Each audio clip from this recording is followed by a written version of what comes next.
La conférence de presse, c'est d'alerter tout à chacun, les pouvoirs publics aussi, sur le problème des vacances.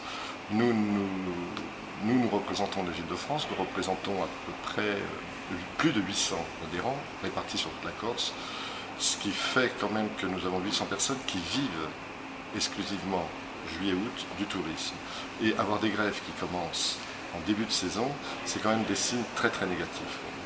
On vit une situation qui est relativement compliquée. Il y a une concurrence qui est énorme.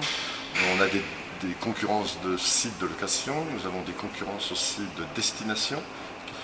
Et lorsque nous avons, nous, un client qui arrive en Corse, eh bien, il faut qu'il soit content lorsqu'il arrive. Il faut aussi qu'il soit content lorsqu'il repart.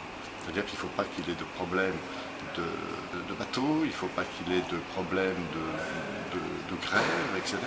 Les gens qui ne peuvent pas partir sont coincés sur l'île et ils ne peuvent pas tout simplement retrouver leur boulot. C'est-à-dire qu'ils doivent aller travailler. Ils ont consommé le maximum de vacances qu'ils pouvaient et puis le dernier jour, on leur apprend que leur bateau ne part pas. Donc ils viennent nous voir, on nous demande qu'est-ce que je fais, qu'est-ce que vous voulez qu'on réponde. Je ne peux rien dire. On peut les aider, mais c'est très très compliqué. Très compliqué. Nous avons un centre de réservation à Ajaccio, eh bien, nous avons des pics de réservation et on note à chaque fois qu'il y a des grèves que les pics de réservation, c'est en diminution. Il est évident que les grèves de l'an dernier ont eu un impact sur les locations.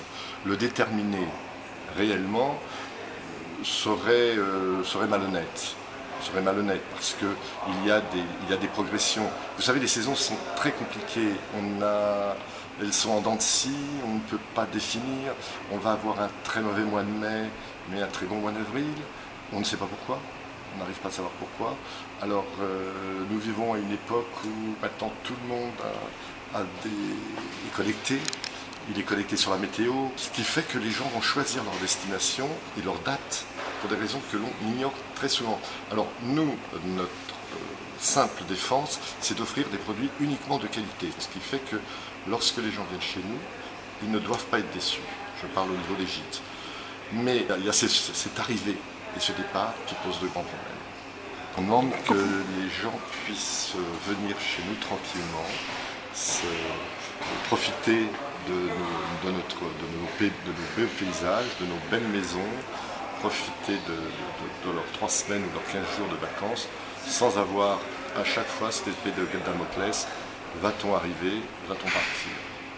Bon, cette réaction sera obligatoirement collective, et puis elle sera, dirons-nous, dépendante, c'est une réaction, elle sera dépendante obligatoirement d'une action. Donc on va attendre de voir exactement ce qui se passe pour savoir quelle est la réaction qui va être adaptée à l'action.